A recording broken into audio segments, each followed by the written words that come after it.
So I'm recording now. You have a All right. beautiful view behind you. Yeah, I thought that might distract from whatever nonsense we might talk about, but I've heard New Zealand is absolutely gorgeous. it is. It's one of the most stunning places I've ever been. Yeah, I'll It's have to pretty wild. put that on my list. Yeah. Yeah, So are you on vacation? yeah, we're doing a little vacation, traveling, just camping through, kind of doing a loop through the South Island. I'm with my wife and we're just camping out mostly, but we stopped for an Airbnb Okay. and they have quite the view. Oh, they sure do. It's, We're it's in Queenstown, so that's kind of like pretty far south by some lakes. okay. Okay. Yeah, that looks absolutely gorgeous. That looks like one nice place to. Well, looks like one nice place to be. You and a whole bunch of sheep. Yeah, there are a bunch of sheep. Yeah. So you sent me an interesting link about toxic masculinity. Is that what you're kind of thinking about wanting to talk about? Well, Or it do you got something else was. on your mind? Well, I've got plenty of things on my mind, so I kind of was just I've been off the grid for like a week, so no Uh, internet access, and so yesterday I kind of, as we got into town, just tried to catch up on some things. And um, well, when I originally had contacted you about talking about toxic masculinity, it was, really on my mind quite a bit because of how much controversy was surrounding it at the moment. But, these things have a way of just kind of fading into the background quite quickly, which is yeah, good. yeah. Well, and if you're camping around New Zealand, the last thing you should be doing is paying attention to what's going on Twitter or. Oh yeah. Yeah. I was very thankful for the break away from the internet and from all of that. But Yeah, it seems to occupy my mind quite a bit whenever I have yeah, access to it. yeah. It can all get so self-important, and Yeah. and and you take a step back and you realize, yeah, there's important stuff going on, but so much of it is it's vanity, it's clouds, and they blow away. Um, Yeah. Vanity. Yeah, it is. And it does. And it's just reactionary, I suppose. yeah, But it did make me think quite a bit, which I do appreciate. And it makes me really question things hmm and,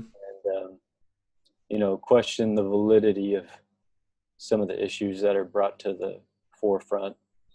And, well, I, I, for whatever reason, was imagining the story of King David as being sort of this archetypal toxic masculinity. And the whole story was just kind of like banging around in my mind. Hmm. Well, David is such an interesting character on that topic because on one hand, he's this uber warrior. Mhm. On the other hand, he's so emotionally available that he writes all these psalms, and then Yeah, he dances, at the bringing the ark in. He dances with so much enthusiasm that his wife tells him to cut it out. yeah, She probably wanted him to have a little bit more toxic masculinity at that point. right, Don't yeah, be don't absolutely. be raising your skirts in front of those slave girls and giving them a peek at the crown jewels. So yeah, David is David is this figure in the Bible that really in the Old Testament, there are a few that rank that high. You've really got Moses and David in some ways are two of the pillars of the Old Testament. Elijah too, and it's often Moses and Elijah as kind of the law and the prophets, and they show up on the Mount of Transfiguration. But David, Jesus inhabits, in many ways, Jesus occupies David's throne. That's how Right, high right. he stands. And Yes. Yeah, he's the lineage of David, yeah, explicitly. And yes, for that purpose of it, it's interesting to me that, David is kind of the embodiment of the toxic masculinity, but also, the counterposition of that as well. So, it hides none of these things, the story of in the Bible. So that's why I was, going back to this story is just almost like, it's like a Harlequin novel at some points. Just reads like it, which I love. It like really speaks to the humanity of it all. yeah. Well, and he's so. One of the things I love about the Bible is David is just such a fully realized and rounded character. He's both an example and an outrageous sinner. And the Mm. Bible in the story manages to put all that forward without denying any of it. And that's to me sort Mm. of like Peterson's idea that ideologies are crippled religions. Mm-hmm. Uh, Black hat and white hat, or good guy and bad guy, um, um, comparisons are kind of like ideologies compared to a full-fledged biblical character like David, who on Yeah. one hand is a man after God's own heart, and he's also someone who is called to account for what he does to Bathsheba. And Yeah. Nathan comes and tells him this story, and David stands up in righteous indignation. That man deserves to die. And Nathan shoots back at him, "You are that man." I mean, these stories are just, they're just, I don't know why. I don't know why Hollywood always messes up the telling of these stories. One of my a number of years ago, there was an NBC series called Kings that had Oh, right. the story of David and Saul. And what was the actor's name for Saul? He had played in Deadwood. He's just an amazing actor, and he was a I love perfect Deadwood. Saul. And the young guy was a really good David, and the show was developing really well. And the fact that you knew it was David and Saul, but they reset the setting and they were pulling out the nuances, and then Uh-huh. they canceled the show. I thought, gosh, Oh, the one time I see them actually doing a credible job in television, or most Bible movies are horrible. And mhm. and here's an example where they're really doing a good job in it, and they pull the plug. So I know that's always that way. yeah, Unfortunate. yeah. David's a wonderful example to bring into to toxic masculinity, because it's all there. Yeah, yeah. It hides nothing. No, no, But no. I didn't. I didn't develop that idea much more than just thinking about it, and well, I was kind of driven to read into and read more about where the phrase came from, toxic masculinity, which is kind of a depressing rabbit hole to go down. But there's a lot of postmodern feminist literature, I guess, written by a person. I think her name is Rywin Connell, and she's the one that originally coined the phrase, and she's from Australia. I think I can't remember where she's from, or she's an author and a professor, but some of her literature is actually written into the APA guidelines.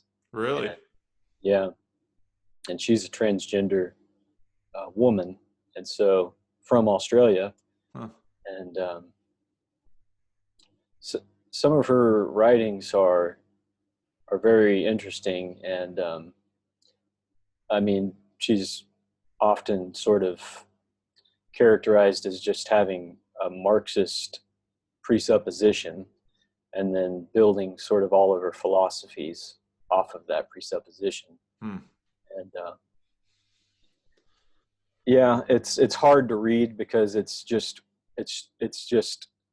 sort of a cheeky sort of critique of just the toxic masculine, and just all of the negative aspects of the masculine. And her ideas are trying to like build on all of the ideas of that masculinity isn't just one thing, but it's a multitude of things, and there's all different types of masculinities. That's the title of her book, is Masculinities. So it's difficult to read, you know, with all of my presuppositions of like masculinity being this sort of David archetype, and I'm not really bringing all of these other types of masculinities to the table. So she's, you know, I don't really know how to understand it, but it's interesting how the culture sort of just grasps onto this phrase, that they're completely unaware of where it came from. And that's what really got me it just kind of blew me away whenever I saw people from within the church, on Facebook and social medias, just like say, this is a valid concept and we need to consider this. Yeah. And they don't really realize what it is that they're talking about, I guess. I mean, yes, toxic masculinity is a thing. It's always been a thing, but that phrase is not just a neutral phrase, I guess. Well, the weaponized word in that phrase and that meme is really toxic. And if you take some time deconstructing using the word toxic, and now, lately, because the funny thing about memes are that when they do gain power, they start then to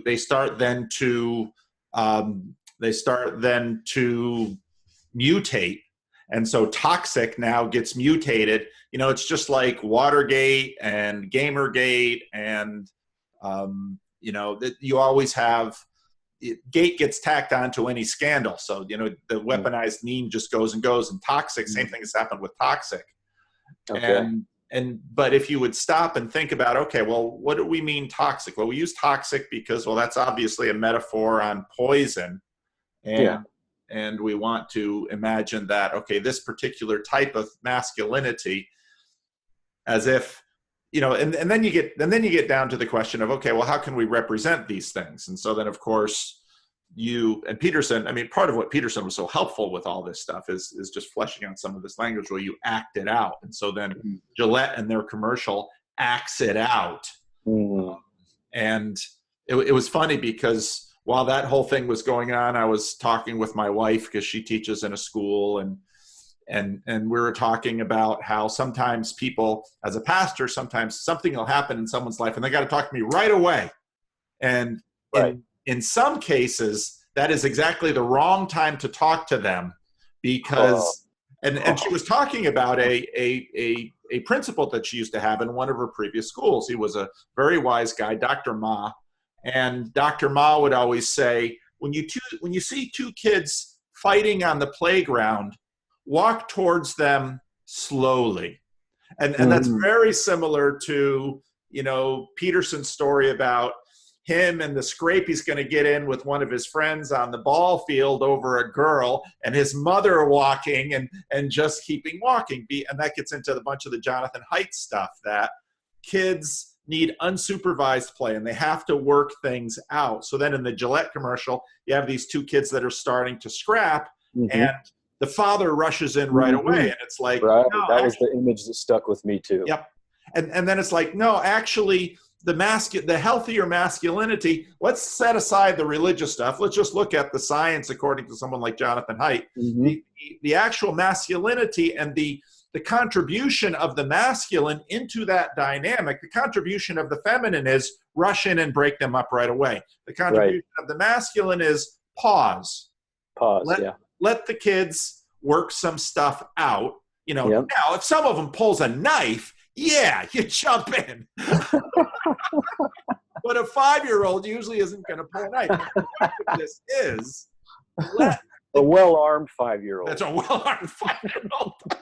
But the point of this is let these kids work on this stuff when they're 3, 4, 5, 6, 7, when they're not really strong enough to really hurt somebody else, so that when they become 16, 18, 20, they do, that's, what was the guy, Warren Farrell, that Peterson and also Rebel Wisdom had him on. Warren Farrell was a wonderfully wise and so much good advice in talking about, let kids work this out, because that's the kind of learning they need to do that scales through life. But in our contemporary desire to forget any kind of conventional wisdom or what we might have learned from the past, we just have to scandalize it, weaponize it, and banish it to the harm of our children. So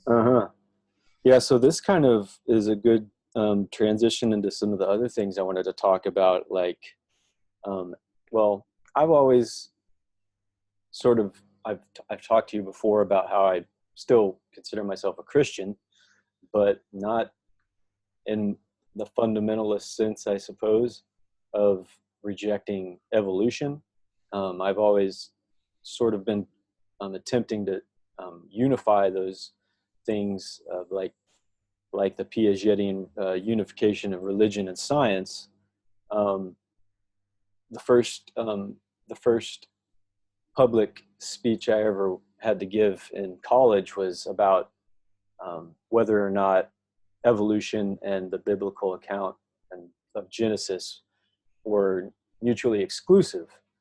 And that for me, I've never seen those two things as clashing so much as just being two different perspectives entirely, and taking a lot of work to attempt to unify them, obviously, considering how broad both of those things are. But the more that I study them, both of the scriptures and science, evolution, they seem to want to help one another. It's for me, I guess. And it's right now, it seems like both wings of the political spectrum are highly skeptical of the evolutionary biology. That's ironic. Yeah. At first it was just the right wing that was denying the evolution, and now it's the left wing, and center is the thing that's trying to unify religion and science, which is, it's very strange. And I'm still open to all kinds of skepticism about evolution, that has plenty of flaws, the theory, but just the basic Darwinian understanding of adaptation, and as we look as deep into the past as we can, we see a greater we have a greater vision into it, I think.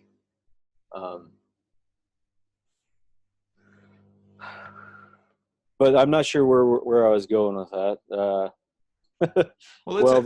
It's a difficult subject, and Esther O'Reilly, if we post this and she sees it, which she usually does, she's going to have about 20 tweets for me.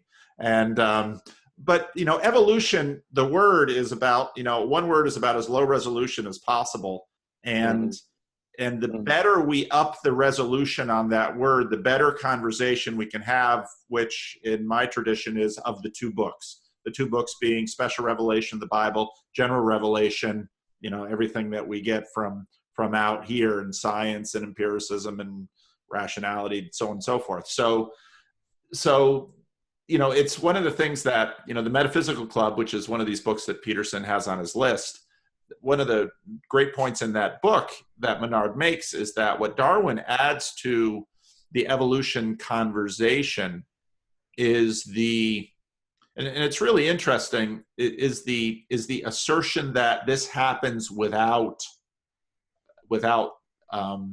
purpose. Right. So evolution in that very narrow vision is obviously been completely, it's obviously way more than that. Right. And that's usually where, and it's interesting because if you look at that, you can then ask the question, okay, why at that moment did it take that turn when prior to that and afterwards, there are plenty of Christians that basically said God used processes to create the world. Okay. That's not that in fact, there's nothing that in Genesis 1, there's a process of creation where it's God speaking, and then it's let the earth bring forth animals and let the seas bring forth. I mean, there's even in the Genesis 1 account, there's process. So, right. But I think your observation that it's very interesting, because if you had asked someone 15 years ago, most of especially the new atheists were continuing the early 20th century optimism in their camp that science is going to run the field. And it's only these recalcitrant Christian fundamentalists who are going to court in Kansas and other places in the Bible Belt that are trying to fight, evolution and science in public school. And so once we clear out these Christians, then we will inherit the land. And the irony is that, they haven't managed to clear out the Christians, but now they look over their left shoulder and all of the people that they thought were safe are now saying, well, boy, girl, this is just assigned at birth by bigoted obstetricians that when they see a penis, they say boy.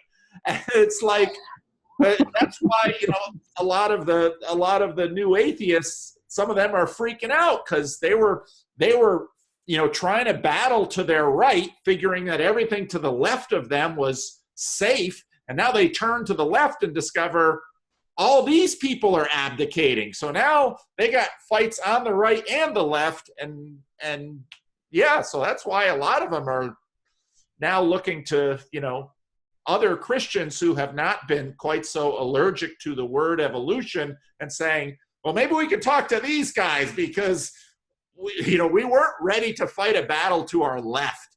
And it's and that's why so many simplistic predictions of progress, they don't even last 10 or 20 years. And if you're old enough to have lived through a few decades, you begin to watch this and say, yeah, you think this is the way things are going to go? Good luck. Wait a decade or two, and the kinds of things you never thought you'd see, you might see them. Yeah. Well, this makes me think about what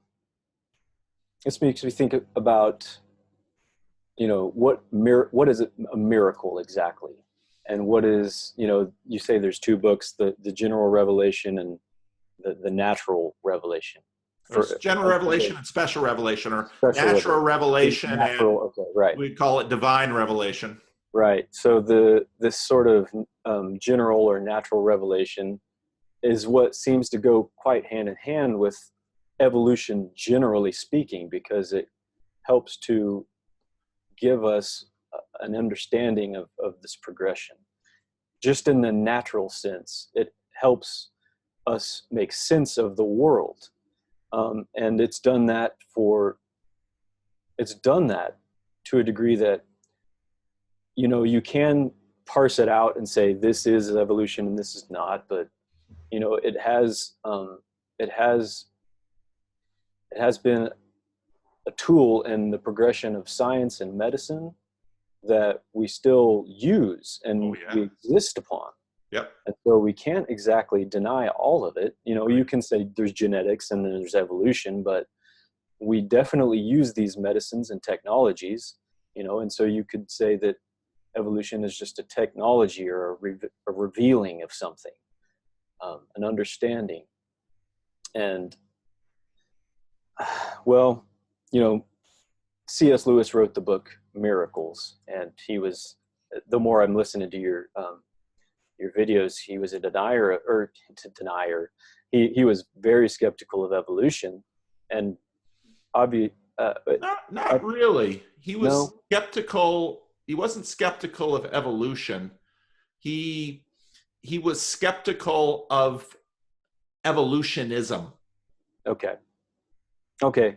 Well, I just remember you saying that he wrote in a letter or a book that evolution was sort of the foothold of something evil.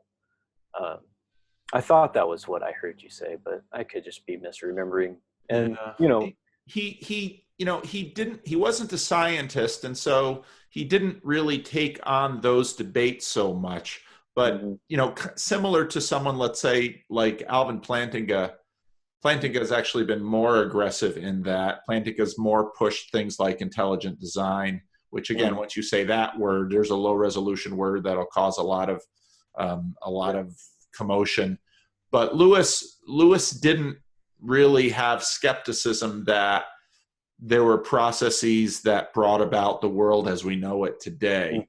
It's some of the philosophical assumptions beneath Darwin's assertion that, well, this happens random mutation, without agency guidance. So after right? I get off with you, I'm going to make a video, probably a fairly long one, where I get into some of these issues because part of what the question that I keep running into is, okay, where's the line here? And I've been reading Michael Pollan's book on psychedelics. And Mm, one of the things I'm going to point out in that video is a number of places he's really wrestling with. He wants to keep the idea of spiritual, and he wants to keep the idea that these psychedelic drugs are in some ways revelatory in some significant sense, psychologically, interpersonally, and then spiritually. But he keeps having, oh, I don't mean supernatural.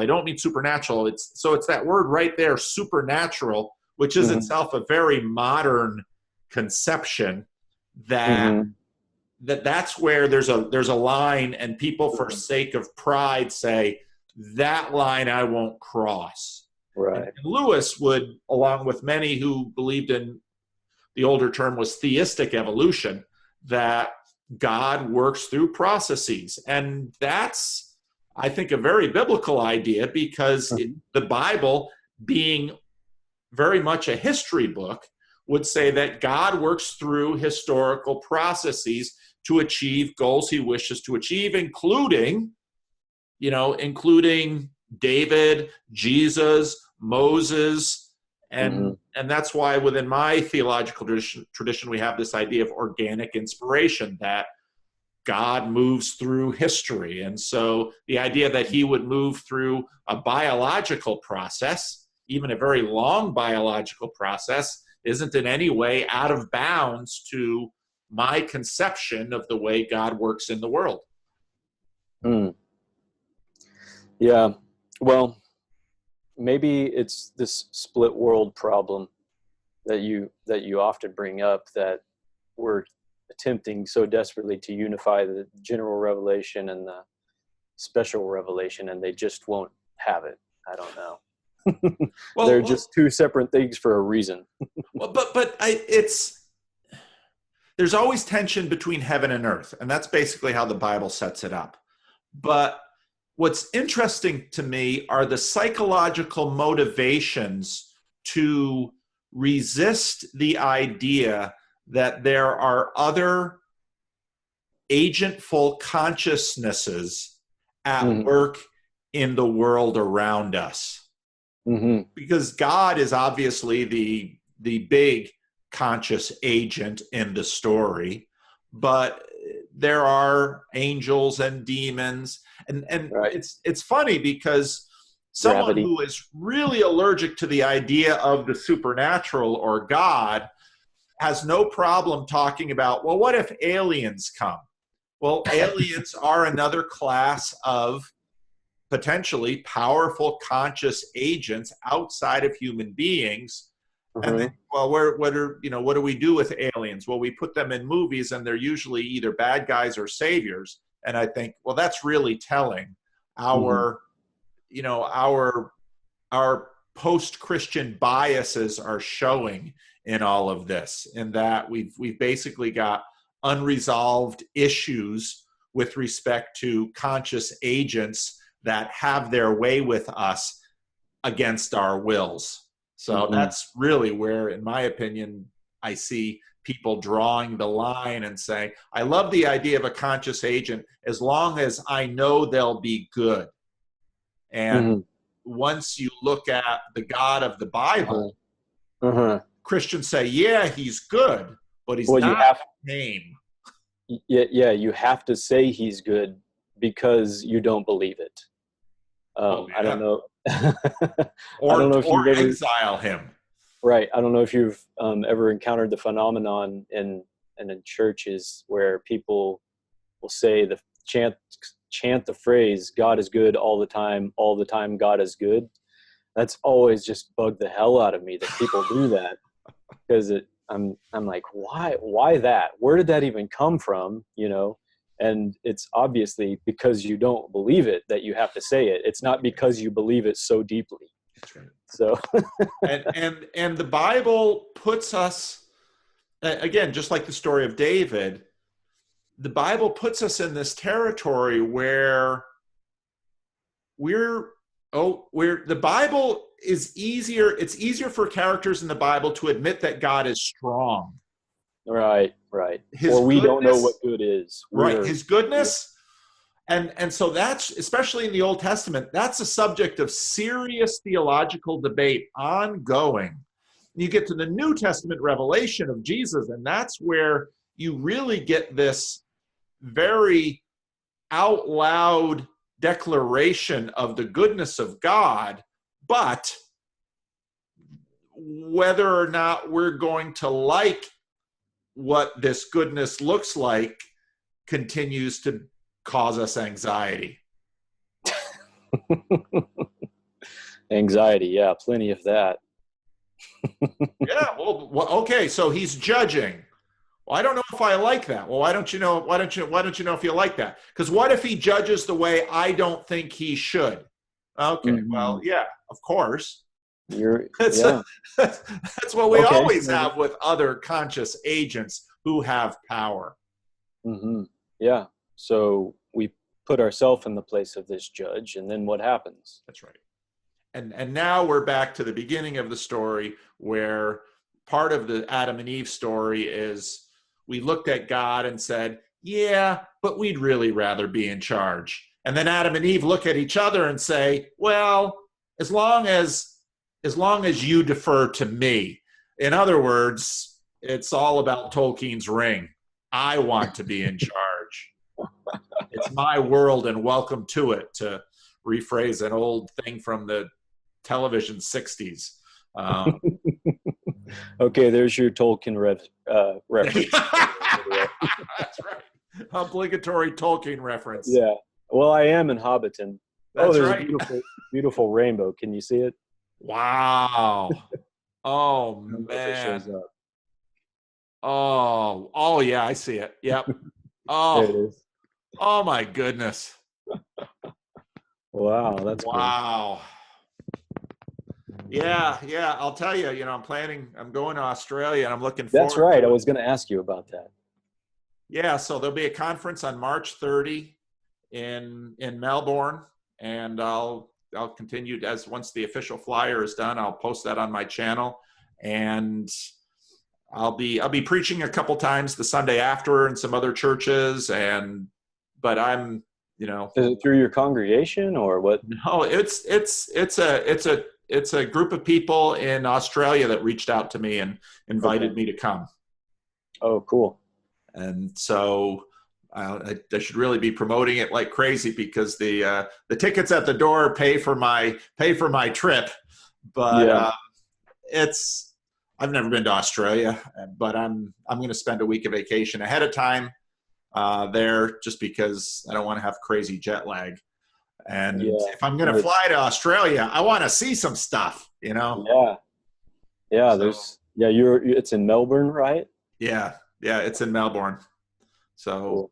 then my wife's like, is New Zealand near there? Can we stop there? I'm like, honey, it's only so, she's the one that has to take time off work. I got to take vacation time too. But so it's like, well, maybe we'll do Australia another trip. Yeah. But you Yeah. start looking at pictures of Australia, and it's like, wow, there's so much to see. And it's like people coming to California. Oh, I'm going to see California. What, in a day? Good luck. California is a big place. Right. Hey, California is near Texas. Maybe we could stop by. That's right.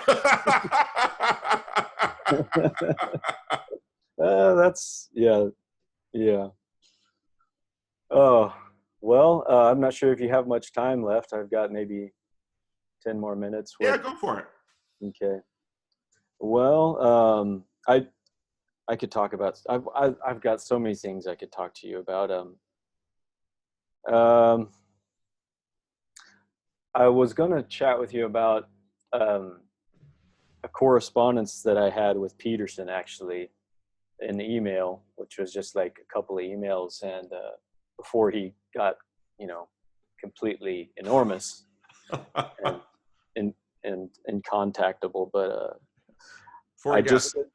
he got mobbed by the zombie crowd, of which we are a part. Yeah. Brain. Yeah. Wow. So I just sent him I was listening to Northrop Frye's lectures. Oh, yeah. I don't know if you ever got through all of those. I didn't. I should, though. They're Fry, he's so dry and slow as he goes. I love it, though. It's so perfect. It is. It's fun. Yeah. Well, there was a part in one of his lectures. It's lecture 18 on the U of T webpage, where he's talking about a verse in the Bible, Proverbs 8:30, and the King James reads like this: "Then I was constantly at his side. I was filled with delight day after day, rejoicing always in his presence, rejoicing in his whole world, and delighting in mankind."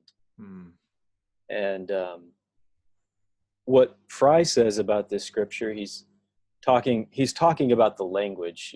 This is the Bible and English literature is the name of this course. And this King James version is actually inadequate to use the word rejoice, or we just don't quite understand that word the same. And the word in the Latin, the Vulgate, is ludens, Ludens, and it translates to play. And this is the notion of wisdom as playing before God at the creation. And I don't know if you've, read into, obviously, about Peterson's work with Jack Panksepp and the discovery of the play circuitry. The little rats. The little rats. The tickling of rats. Eraser. Pencil erasers. Yeah. And so, Huizinga, I guess I'm saying that right? Huizinga. Another fellow Dutchman of yours. Yep. Also, Homo ludens, right? Yeah. He wrote about this before it was even, discovered scientifically, just more of a aesthetic sort of research. Yep. But all of this, I just, kind of sent in an email to Peterson saying, I thought this would be useful. These notions of this Bible verses, wisdom being in the presence of the Father, this safe space that we are able to play in, and that is like analog to development, So he responded. I think he said something like, Luden's is definitely better, thanks. So, and that's, well, okay, so you got Peterson's order chaos. mm-hmm.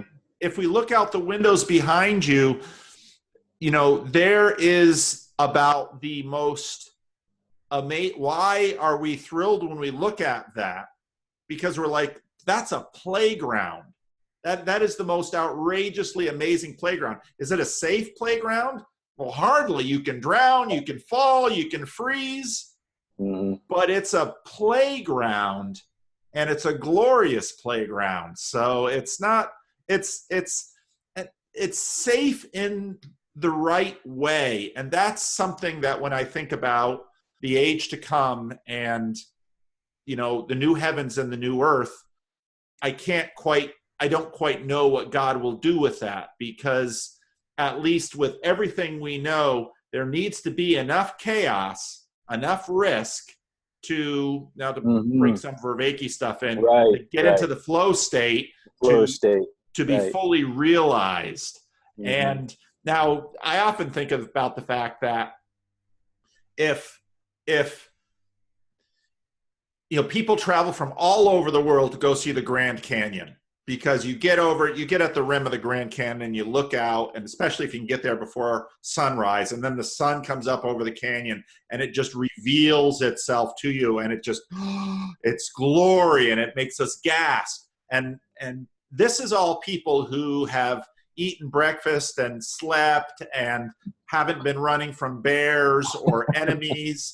But if you were, I was over at Bryce Canyon last summer, and Bryce Canyon has all these hoodads, all this stuff all over the place, and it's one huge maze.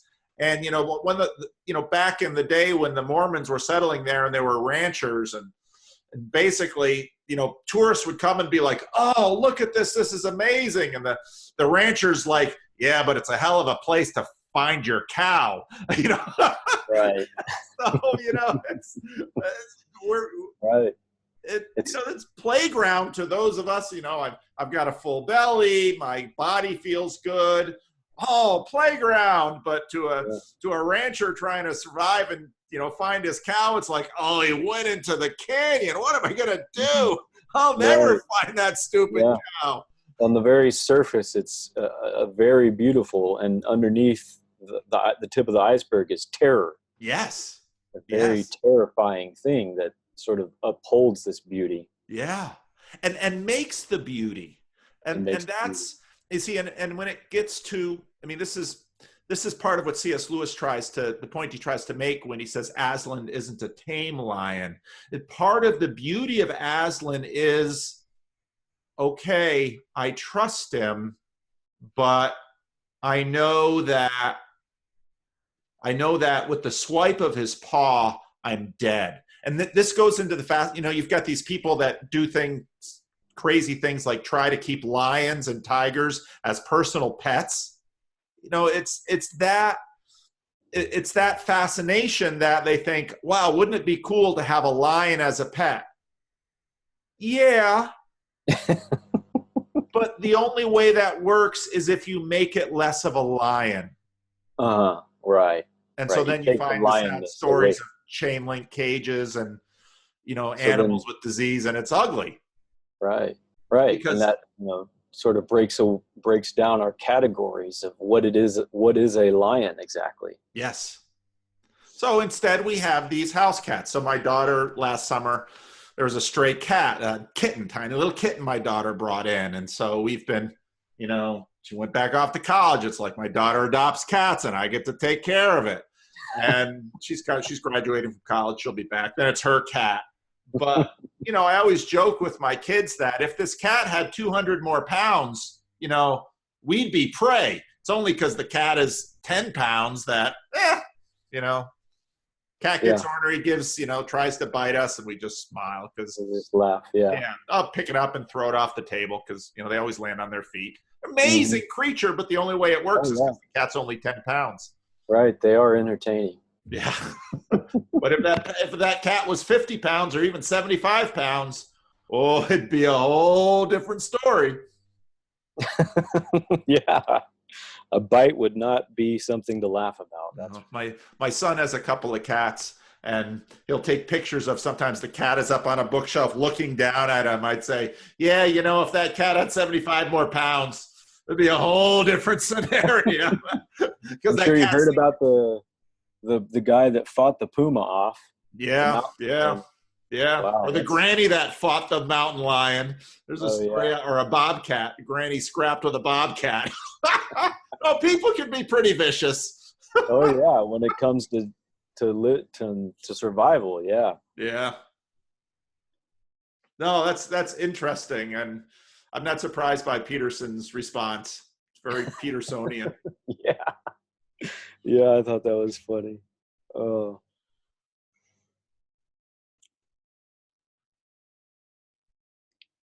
Oh, well, I probably should let you go so we can get on the road. All right. About to travel a little bit further before we fly back home. So, well, thanks for interrupting your vacation, and I think this was a good conversation. Do I have permission to post it? Yeah, please do. Good. No, I thought this was a fun conversation, and thanks for the sharing that beautiful New Zealand scenery. Yeah. And enjoy the rest of your trip, and thank your wife for giving me a little bit of your precious vacation time. Okay, I'll do that. Okay. Thanks a lot, Josh. Take care. Bye. Bye-bye.